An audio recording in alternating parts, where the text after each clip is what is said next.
क्या आपने कभी सोचा है? एक व्यक्ति बहुत मेहनत करता है, ईमानदारी से काम करता है, फिर भी उसके पास पैसा नहीं टिकता। और दूसरी तरफ कोई व्यक्ति बिना ज्यादा मेहनत के ही धन, संपत्ति और सुविधाओं से भरा जीवन जीता हुआ दिखाई देता है। तब हमारे मन में एक सवाल उठता है, क्या पैसा पिछले जन्मों के कर्मों से मिलता है? क्या हमारी आर्थिक स्थिति पहले से ही हमारे कर्मों में लिखी हुई है?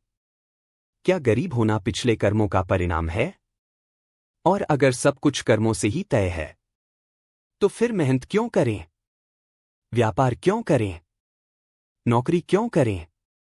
प्रार्थना क्यों करें? और सबसे बड़ा सवाल, क्या पैसा वास्तव में हमारे कर्मों से मिलता है या इसके पीछे कोई और गहरा रहस्य है? आज हम इसी प्रश्न को अष्टावक्र गीता की दृष्टि से समझने की कोशिश करेंगे। लेकिन शुरुआत में एक बात स्पष्ट कर देना जरूरी है। अष्टावक्र गीता कोई धन कमाने की किताब नहीं है। यह आपको अमीर बनने के उपाय नहीं बताती। यह आपको यह भी नहीं सिखाती कि कौन सा कर्म करने से बैंक बैलेंस बढ़ जाएगा। अष्टावक्र गीता का प्रश्न इससे कहीं गहरा है। वह पूछती है, जिसे तुम मैं कहते हो, वह वास्तव में कौन है? और जब यह प्रश्न समझ में आने लगता है, तब पैसा, गरीबी, सफलता, असफलता और कर्म, इन सबको देखने का हमारा पूरा तरीका बदलने लगता है। क्या पैसा पिछले कर्मों से मिलता है? हम अक्सर कहते हैं, उसके कर्म अच्छे हैं, इसलिए उसके पास बहुत पैसा है। या मेरे कर्म खराब रहे होंगे, इसलिए मेरी जिंदगी में इतनी परेशानियां हैं। यह विचार भारतीय आध्यात्मिक परंपरा में बिल्कुल नया नहीं है। कर्म का सिद्धांत कहता है कि हमारे कार्यों के परिणाम होते हैं। लेकिन यहां एक बहुत बड़ी गलती हो जाती है। हम कर्म के सिद्धांत को बहुत सरल करके कह देते हैं। अच्छा कर्म मतलब पैसा, बुरा कर्म मतलब गरीबी। लेकिन बात इतनी सीधी नहीं है। क्योंकि अगर पैसा ही अच्छे कर्म का प्रमाण होता, तो संसार में हर धनी व्यक्ति महान होता और हर गरीब व्यक्ति पापी। लेकिन क्या वास्तव में ऐसा है? नहीं। धनवान व्यक्ति भी दुखी हो सकता है। गरीब व्यक्ति भी शांत और संतुष्ट हो सकता है। किसी के पास करोड़ों रुपए हो सकते हैं, लेकिन रात को नींद न आती हो। और किसी के पास सीमित साधन हो सकते हैं, फिर भी वह भीतर से प्रसन्न हो सकता है। इसलिए केवल धन को देखकर यह निर्णय नहीं किया जा सकता कि किसी व्यक्ति के कर्म अच्छे हैं या बुरे। यहीं से अष्टावक्र की दृष्टि हमारे सामने एक नया दरवाजा खोलती है। कर्म फल देता है, लेकिन आत्मा कर्म से परे है। अष्टावक्र गीता का संदेश अद्वैत वेदांत की उस दृष्टि से जुड़ा है, जिसमें आत्मा को साक्षी और अकर्ता माना जाता है। अर्थात शरीर कर्म करता हुआ दिखाई देता है। मन विचार करता है। बुद्धि निर्णय लेती है। इंद्रियां संसार में कार्य करती है। लेकिन इन सबको जानने वाली चेतना, वह स्वयं कर्मों की वस्तु नहीं है। इसे एक उदाहरण से समझिए। आप एक फिल्म देख रहे हैं। फिल्म में कोई व्यक्ति अमीर बनता है, फिर गरीब हो जाता है, फिर सफल होता है, फिर असफल होता है। फिल्म में युद्ध होता है, प्रेम होता है, दुख होता है, सुख होता है। लेकिन स्क्रीन पर सब दिखाई देता है, लेकिन स्क्रीन स्वयं फिल्म के किसी पात्र की तरह अमीर या गरीब नहीं होती। वह केवल सबको प्रकाशित करती है। अष्टावक्र की दृष्टि में चेतना कुछ ऐसी ही है। जीवन में घटनाएं आती हैं। शरीर कर्म करता है। मन इच्छा करता है। परिणाम आते हैं। लेकिन तुम्हारा वास्तविक स्वरूप, साक्षी चेतना, इन सब का जानने वाला है। फिर पैसा किसे मिलता है? अब सवाल थोड़ा बदल जाता है। हम पूछते थे, मुझे पैसा क्यों मिलता है या नहीं मिलता? अष्टावक्र की दृष्टि से हमें पूछना चाहिए, जिसे मैं कह रहा हूं, वह कौन है? क्योंकि अगर तुम स्वयं को केवल शरीर और मन मानते हो, तो तुम्हारे लिए धन बहुत बड़ा विषय बन जाता है। तुम सोचते हो, मेरे पास इतना पैसा है, उसके पास मुझसे ज्यादा पैसा है, मैं गरीब हूं, मैं अमीर बनना चाहता हूं। अगर मेरे पास ज्यादा पैसा होता तो मैं खुश होता। और यहीं से मन बंधना शुरू हो जाता है। धन स्वयं बंधन नहीं है। धन के साथ बनी हुई हमारी पहचान बंधन बन सकती है। एक व्यक्ति के पास पैसा है, लेकिन वह पैसे का मालिक है। दूसरा व्यक्ति पैसे का गुलाम है। बाहर से दोनों के पास धन है, लेकिन भीतर दोनों की स्थिति बिल्कुल अलग है। क्या पिछले कर्म आर्थिक परिस्थितियों को प्रभावित कर सकते हैं? यहां हमें बहुत संतुलित बात समझनी होगी। भारतीय कर्म परंपरा के अनुसार वर्तमान जीवन की परिस्थितियों पर पूर्व कर्मों का प्रभाव माना जा सकता है। लेकिन यह कहना कि तुम्हारे पास जितना पैसा है वह निश्चित रूप से पिछले जन्म में किए गए कर्मों से ही तय हुआ है, अष्टावक्र गीता का सीधा कथन नहीं है। यह एक व्याख्या होगी, शास्त्र का प्रत्यक्ष वाक्य नहीं। जीवन में धन की स्थिति अनेक कारणों से बनती है। परिवार, समाज, शिक्षा, अवसर, स्वास्थ्य, निर्णय, परिश्रम, व्यवसाय, परिस्थितियां, आर्थिक व्यवस्था और अनेक अप्रत्याशित घटनाएं। इसलिए किसी गरीब व्यक्ति से यह कहना कि तुम गरीब हो क्योंकि पिछले जन्म में तुमने बुरे कर्म किए थे, न तो संवेदनशील है और न ही आध्यात्मिक रूप से उचित। कर्म को दूसरों को दोष देने का हथियार नहीं बनाना चाहिए। फिर कर्म का महत्व क्या है? अब कोई पूछ सकता है, अगर आत्मा अकर्ता है तो फिर कर्म क्यों करें? यही प्रश्न बहुत महत्वपूर्ण है। अष्टावक्र गीता संसार से भागने की शिक्षा देने के लिए नहीं है। वह तुम्हें सबसे पहले यह देखने को कहती है कि तुम कर्म करते समय भीतर क्या बना रहे हो। मान लो दो लोग एक ही काम करते हैं। एक व्यक्ति काम करता है क्योंकि उसे लगता है मुझे किसी भी कीमत पर पैसा चाहिए। दूसरा व्यक्ति काम करता है यह मेरा कर्तव्य है, मैं अपनी क्षमता के अनुसार श्रेष्ठ कार्य करूंगा। दोनों काम कर रहे हैं, लेकिन दोनों के भीतर की स्थिति अलग है। पहले व्यक्ति के भीतर भय और लालच है, दूसरे के भीतर सजगता है। यही अष्टावक्र की शिक्षा महत्वपूर्ण हो जाती है। पैसा समस्या नहीं है, पैसे से जुड़ी पहचान समस्या बन सकती है। ध्यान से देखिए, पैसा अपने आप में न अच्छा है न बुरा। पैसे से भोजन खरीदा जा सकता है, घर बनाया जा सकता है, बच्चों की शिक्षा हो सकती है, किसी जरूरतमंद की सहायता की जा सकती है, अच्छा काम किया जा सकता है। लेकिन यही पैसा अहंकार भी पैदा कर सकता है, भय भी पैदा कर सकता है, लालच भी पैदा कर सकता है, ईर्ष्या भी पैदा कर सकता है। इसलिए सवाल यह नहीं है कि पैसा कितना है, सवाल है पैसे के साथ मेरा संबंध कैसा है। क्या पैसा तुम्हारे हाथ में है या तुम्हारा मन पैसे के हाथ में है? एक अमीर आदमी और एक गरीब आदमी। कल्पना कीजिए दो व्यक्ति हैं। पहले व्यक्ति के पास बहुत पैसा है, उसके पास बड़ा घर है, महंगी गाड़ी है, बैंक में पर्याप्त धन है। लेकिन हर समय उसे डर रहता है, कहीं पैसा कम न हो जाए, कहीं बाजार गिर न जाए, कहीं कोई मुझसे आगे न निकल जाए, कहीं मेरा व्यवसाय बंद न हो जाए। उसके पास पैसा है, लेकिन मन में शांति नहीं। दूसरा व्यक्ति सीमित साधनों में जीवन जीता है, उसके पास बहुत कम धन है, लेकिन वह अपने जीवन को स्वीकार करता है। वह मेहनत करता है, अपनी जिम्मेदारियां निभाता है, और जो उसके नियंत्रण में नहीं है उसके लिए लगातार जलता नहीं रहता। अब बताइए, इन दोनों में वास्तव में ज्यादा स्वतंत्र कौन है? यही वह जगह है जहां अष्टावक्र की दृष्टि साधारण धन की चर्चा को आत्मज्ञान की ओर ले जाती है। क्या अधिक पैसा हमें खुश कर सकता है? कुछ हद तक पैसा जीवन की कठिनाइयों को कम कर सकता है। यह बात नकारना भी वास्तविकता से भागना होगा। भोजन, घर, शिक्षा, स्वास्थ्य, सुरक्षा, इन सब के लिए धन की आवश्यकता हो सकती है। लेकिन एक सीमा के बाद पैसा हमेशा उसी अनुपात में खुशी नहीं बढ़ाता। क्यों? क्योंकि मन की इच्छाएं बढ़ती जाती हैं। आज तुम सोचते हो अगर मेरे पास 1 लाख रुपए होते, फिर 1 लाख मिल जाते हैं।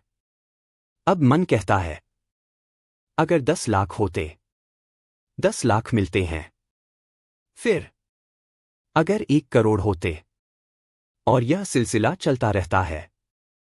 समस्या पैसा नहीं, समस्या है मन का यह विश्वास कि अगली उपलब्धि मुझे पूर्ण कर देगी।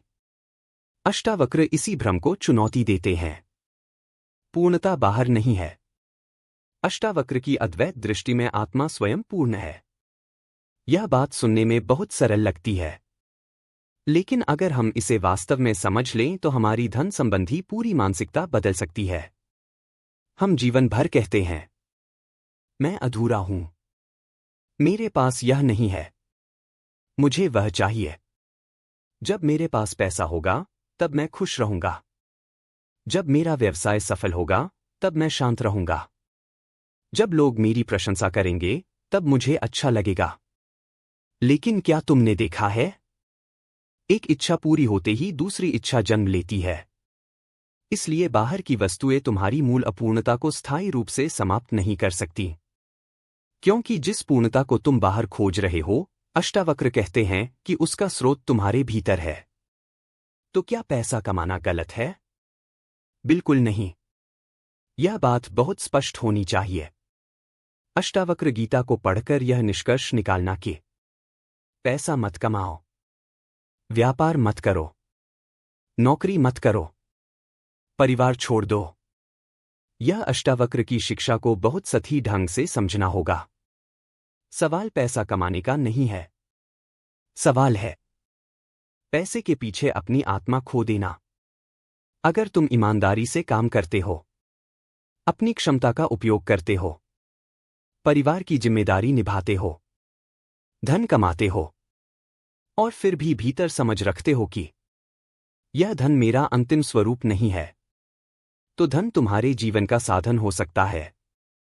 लेकिन अगर तुम्हारी पूरी पहचान बन जाए, मैं वही हूं जो मेरे पास है, तब समस्या शुरू होती है। पैसा और अहंकार। हम अक्सर अपना परिचय भी संपत्ति से देने लगते हैं।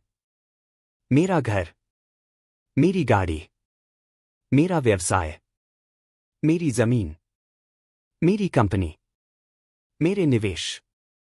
धीरे धीरे मेरे पास क्या है बदलकर मैं कौन हूं बन जाता है। यही पहचान का जाल है। अष्टावक्र की शिक्षा हमें इस पहचान से पीछे हटने को कहती है। वह पूछती है, अगर तुम्हारी गाड़ी चली जाए तो क्या तुम समाप्त हो जाओगे? अगर घर चला जाए तो क्या तुम्हारी चेतना समाप्त हो जाएगी? अगर बैंक बैलेंस कम हो जाए तो क्या मैं भी कम हो जाएगा? अगर समाज तुम्हें सम्मान देना बंद कर दे तो क्या तुम्हारा अस्तित्व समाप्त हो जाएगा? नहीं, क्योंकि वस्तुएं बदलती हैं, पर साक्षी चेतना उनका अनुभव करती रहती है। पिछले कर्मों को लेकर चिंता क्यों? कई लोग कहते हैं, शायद मेरे पिछले कर्म खराब थे, शायद मेरे भाग्य में धन नहीं है, शायद मेरे कर्मों के कारण मेरी आर्थिक स्थिति ऐसी है। यह सोच कभी कभी व्यक्ति को निष्क्रिय बना देती है। वह प्रयास करना छोड़ देता है। लेकिन कर्म की आध्यात्मिक समझ ऐसी नहीं होनी चाहिए। अगर आज तुम्हारे सामने कोई परिस्थिति है तो सबसे महत्वपूर्ण प्रश्न है, अब मैं क्या कर सकता हूं? तुम अतीत को बदल नहीं सकते, लेकिन वर्तमान में अपने निर्णय बदल सकते हो, अपनी आदतें बदल सकते हो, अपनी कार्यशैली बदल सकते हो, अपना कौशल बढ़ा सकते हो, अपनी सोच को देख सकते हो, और सबसे महत्वपूर्ण, अपनी पहचान को समझ सकते हो। कर्म करो, लेकिन स्वयं को कर्म तक सीमित मत करो। यह बहुत गहरी बात है। तुम्हें काम करना है, लेकिन यह मान लेना कि मैं ही सब कुछ कर रहा हूं, अहंकार को जन्म दे सकता है। तुम कह सकते हो, मैंने यह व्यवसाय खड़ा किया, मैंने इतना पैसा कमाया, मैंने सब कुछ अपने दम पर किया। लेकिन थोड़ा गहराई से देखो, तुम्हें शरीर किसने दिया? बुद्धि किसने दी? अवसर किसने दिए? तुम जिस समाज में पैदा हुए उसका चुनाव तुमने किया था।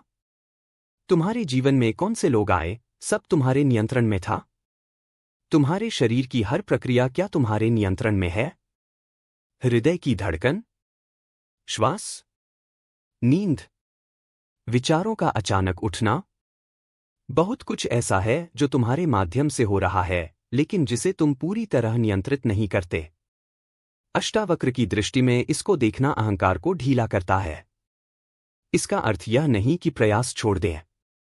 यहां एक बहुत जरूरी अंतर है। आसक्ति छोड़ना और प्रयास छोड़ना एक बात नहीं है। तुम पूरी मेहनत कर सकते हो, लेकिन परिणाम को अपनी आत्ममूल्य की कसौटी मत बनाओ। मान लो तुम व्यापार करते हो। तुमने पूरी तैयारी की, ईमानदारी से काम किया, बाजार का अध्ययन किया, सही निर्णय लिए, फिर भी कभी नुकसान हो गया। अगर तुम परिणाम को अपनी पहचान बना लोगे तो कहोगे, मैं असफल हूं। लेकिन अगर तुम सजग हो तो कहोगे, इस प्रयास का परिणाम मेरी अपेक्षा के अनुसार नहीं आया। अब मुझे इससे क्या सीखना है? यह अंतर बहुत बड़ा है।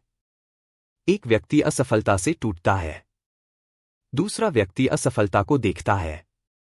पैसा आया तो अहंकार नहीं, गया तो निराशा नहीं। अष्टावक्र की दृष्टि से सच्ची स्वतंत्रता का एक संकेत यह हो सकता है कि परिस्थितियां तुम्हारे भीतर की शांति को पूरी तरह नियंत्रित न करें। धन आए, तुम उसका उचित उपयोग करो। धन जाए, तुम सीखो, प्रयास करो, लेकिन स्वयं को समाप्त मत समझो। सम्मान मिले, तुम उसमें खो मत जाओ। अपमान मिले, तुम उससे टूट मत जाओ। सफलता मिले, तुम स्वयं को महान मत समझो। असफलता मिले, तुम स्वयं को निकृष्ट मत समझो। क्योंकि इन सब के पीछे जो चेतना है वह इन अवस्थाओं से बड़ी है। क्या धन पिछले जन्म के पुण्य का परिणाम है? भारतीय परंपरा में ऐसा विचार मिलता है कि कुछ सुखद परिस्थितियां पूर्व कर्मों के फल से जुड़ी हो सकती हैं, लेकिन इसे पूर्ण आर्थिक गणित समझ लेना उचित नहीं है। यह कहना, जिसके पास पैसा है उसने पिछले जन्म में बहुत पुण्य किया, और जिसके पास पैसा नहीं है उसने पाप किए, बहुत खतरनाक सरलीकरण है, क्योंकि इससे करुणा खत्म हो सकती है। किसी गरीब व्यक्ति को देखकर हम उसकी मदद करने के बजाय उसे दोष देने लगेंगे, और किसी अमीर व्यक्ति को देखकर उसे आध्यात्मिक रूप से श्रेष्ठ समझ लेंगे। अष्टावक्र का प्रश्न इससे ऊपर है। वे तुम्हें अमीर या गरीब की पहचान से भी आगे ले जाना चाहते हैं। असली धन क्या है?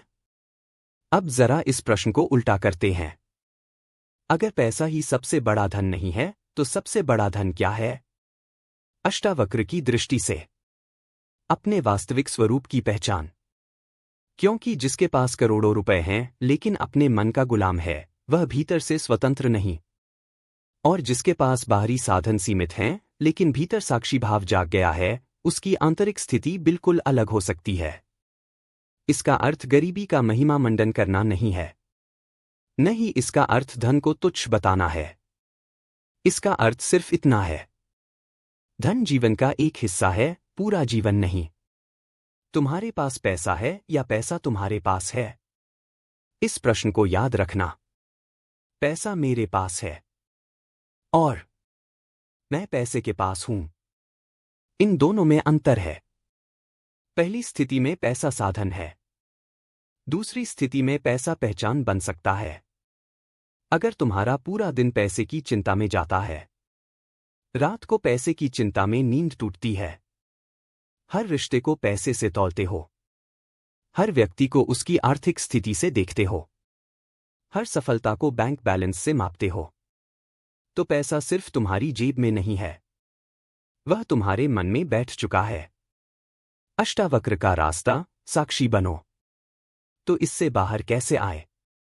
क्या पैसा छोड़ दें? नहीं। सबसे पहले पैसे के बारे में अपने विचारों को देखो।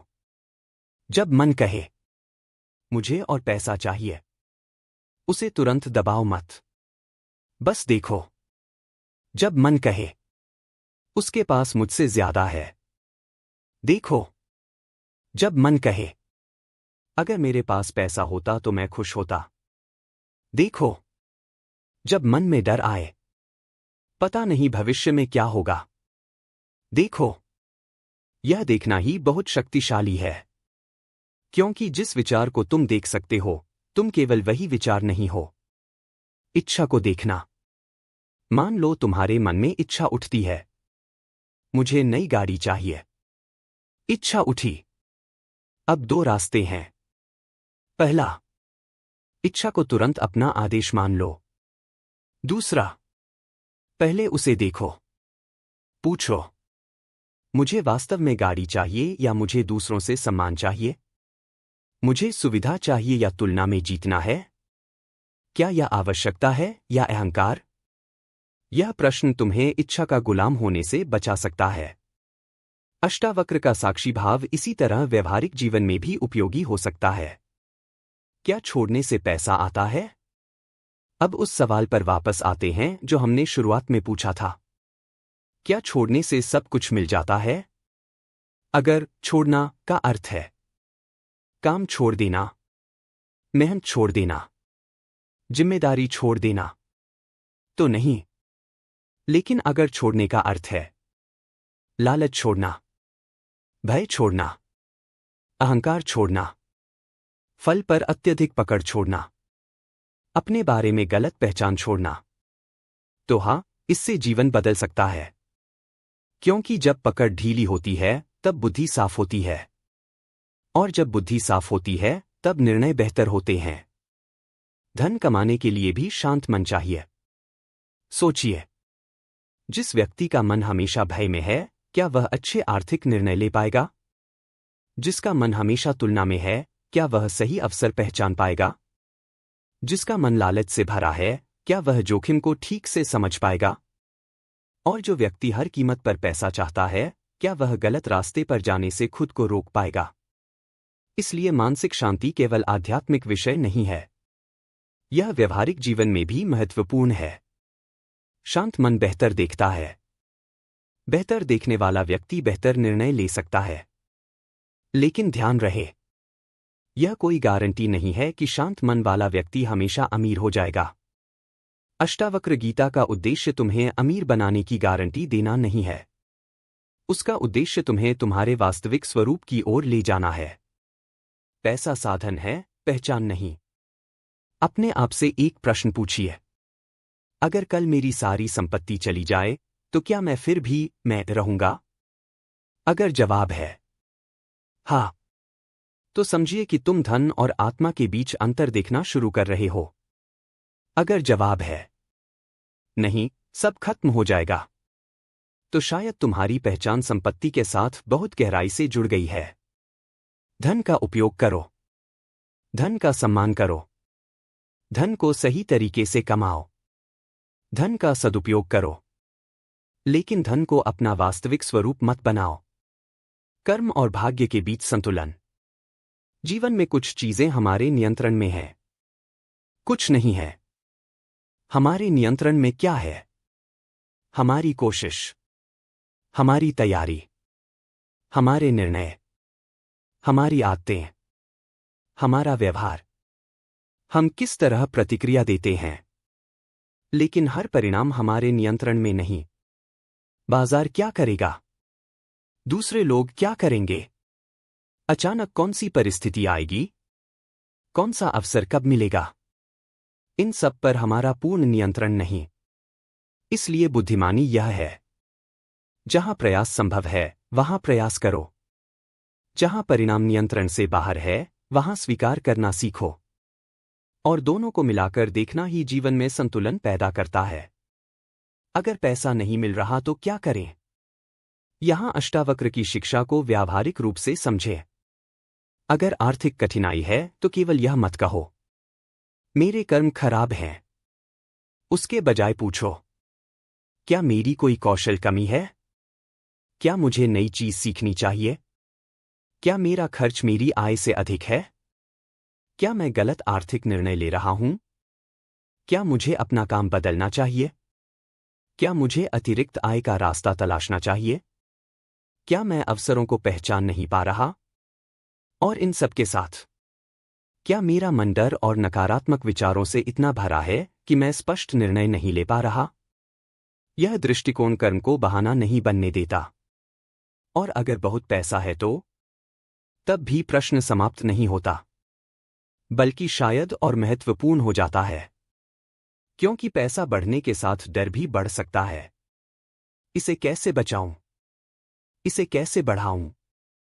कहीं कोई ले न जाए, मैं दूसरों से पीछे न रह जाऊं। इसलिए धन बढ़ने के साथ अगर जागरूकता नहीं बढ़ी तो व्यक्ति अधिक साधनों के साथ भी अधिक बंध सकता है। इसलिए असली प्रश्न है, धन बढ़ रहा है लेकिन क्या स्वतंत्रता भी बढ़ रही है? धन और त्याग का सही अर्थ। अष्टावक्र के संदर्भ में त्याग का अर्थ केवल वस्तु छोड़ना नहीं समझना चाहिए। आप महल में रहकर भी भीतर से अनासक्त हो सकते हैं, और जंगल में रहकर भी मन में 1000 इच्छाएं हो सकती हैं। एक व्यक्ति संसार में रहते हुए मुक्त हो सकता है, दूसरा व्यक्ति संसार छोड़कर भी अपने मन से बंधा रह सकता है। इसलिए बाहरी त्याग से ज्यादा महत्वपूर्ण है आंतरिक पकड़ का छूटना। यही अष्टावक्र की शिक्षा की खूबसूरती है। क्या धन से मुक्ति खरीदी जा सकती है? नहीं। धन सुविधाएं खरीद सकता है, लेकिन आत्मज्ञान नहीं।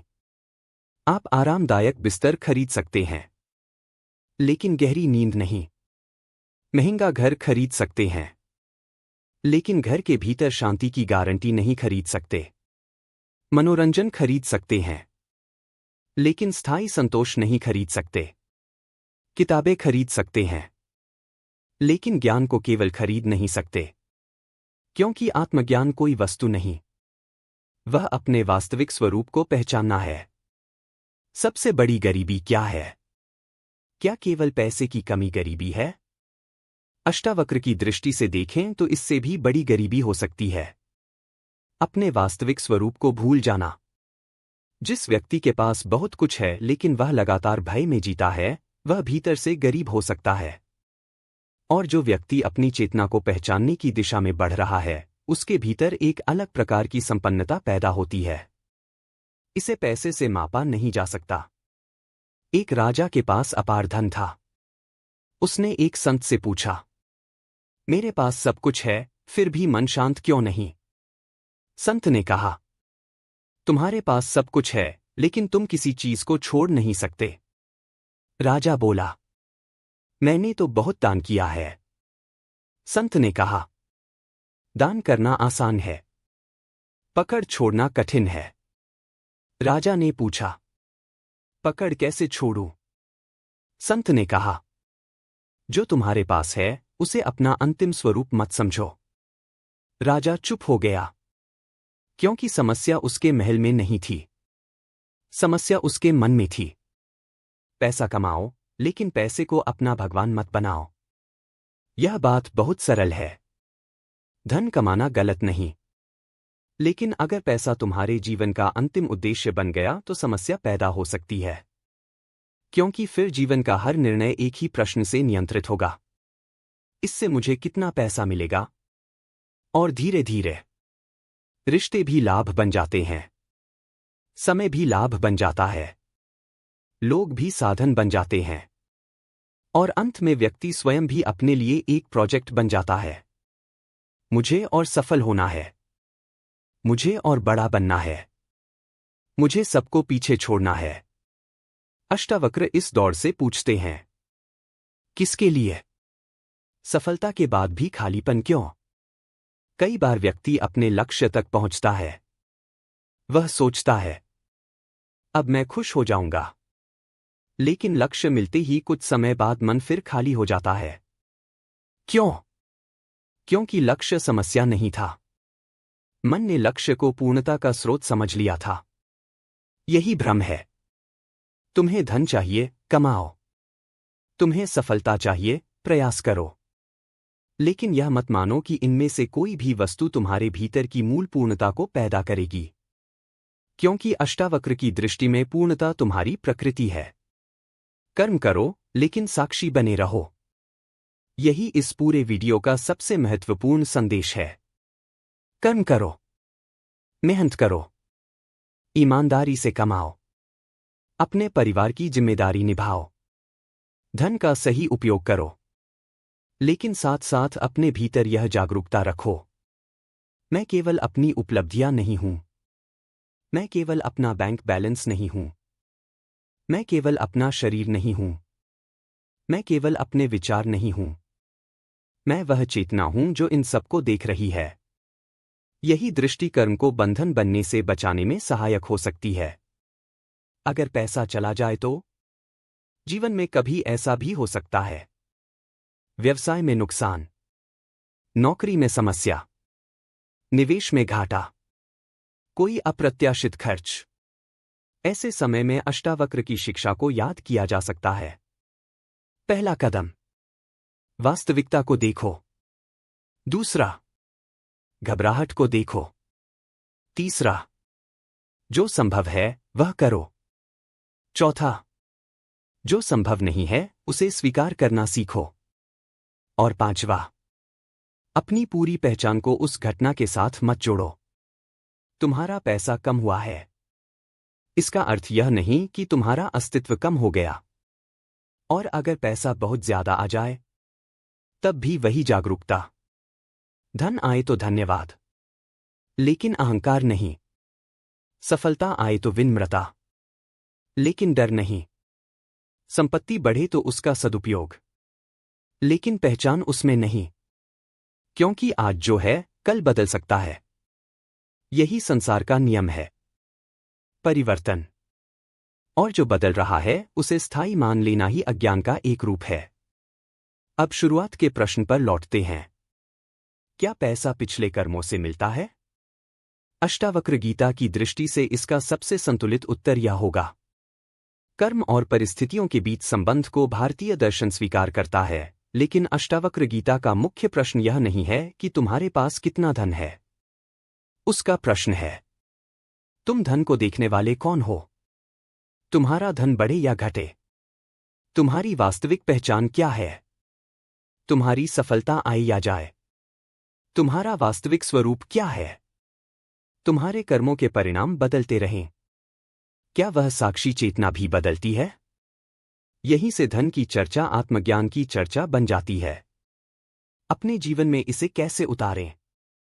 आज से एक छोटा अभ्यास शुरू कीजिए। जब भी पैसे को लेकर चिंता हो, तुरंत उसके साथ बह मत जाइए। बस कुछ क्षण रुकिए और अपने मन से कहिए, मैं इस चिंता को देख रहा हूं। जब इच्छा उठे, मैं इस इच्छा को देख रहा हूं। जब तुलना हो, मैं इस तुलना को देख रहा हूं। जब भय उठे, मैं इस भय को देख रहा हूं।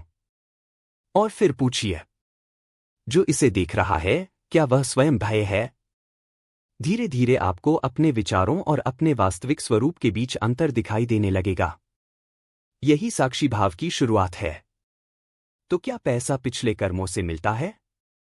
शायद जीवन की परिस्थितियों पर कर्मों का कोई प्रभाव हो, लेकिन अष्टावक्र गीता हमें इससे भी गहरी जगह पर ले जाती है। वह कहती है, तुम अपने धन से बड़े हो, तुम अपनी गरीबी से बड़े हो, तुम अपनी सफलता से बड़े हो, तुम अपनी असफलता से बड़े हो, तुम अपने कर्मों के परिणामों को देखने वाले साक्षी हो। इसलिए पैसा कमाओ, लेकिन पैसा तुम्हें मत कमाए। सफलता प्राप्त करो, लेकिन सफलता को अपनी पहचान मत बनाओ। मेहनत करो, लेकिन अहंकार मत पालो कि सब कुछ केवल तुम्हारे नियंत्रण में है। धन आए तो उसका उपयोग करो, धन जाए तो उससे सीखो, लेकिन किसी भी परिस्थिति को अपने वास्तविक स्वरूप पर हावी मत होने दो। क्योंकि जिस चीज को तुम आज अपना सबसे बड़ा धन समझ रहे हो, वह कल बदल सकती है। शरीर बदल सकता है, परिस्थितियां बदल सकती हैं, बैंक बैलेंस बदल सकता है, व्यवसाय बदल सकता है, लोग बदल सकते हैं, लेकिन इन सब परिवर्तनों को जानने वाली चेतना, वह क्या है? और शायद धन का सबसे बड़ा रहस्य भी यही है। जिस दिन तुम्हें समझ आ जाता है कि तुम्हारी कीमत तुम्हारे पास मौजूद पैसे से तय नहीं होती, उसी दिन पैसा तुम्हारा मालिक रहना बंद कर देता है। तुम धन का उपयोग करते हो, धन तुम्हारा उपयोग नहीं करता। और यहीं से बाहरी संपत्ति के साथ साथ एक और संपत्ति जन्म लेती है, भीतर की स्वतंत्रता। अगर इस वीडियो ने आपको पैसे, कर्म और जीवन को एक नए दृष्टिकोण से देखने पर मजबूर किया हो तो वीडियो को लाइक जरूर करें और कमेंट में सिर्फ एक बात लिखिए, पैसा साधन है, मेरा स्वरूप नहीं। क्योंकि शायद यही इस पूरी चर्चा का सार है। धन बाहर हो सकता है, लेकिन असली संपन्नता भीतर से आती है।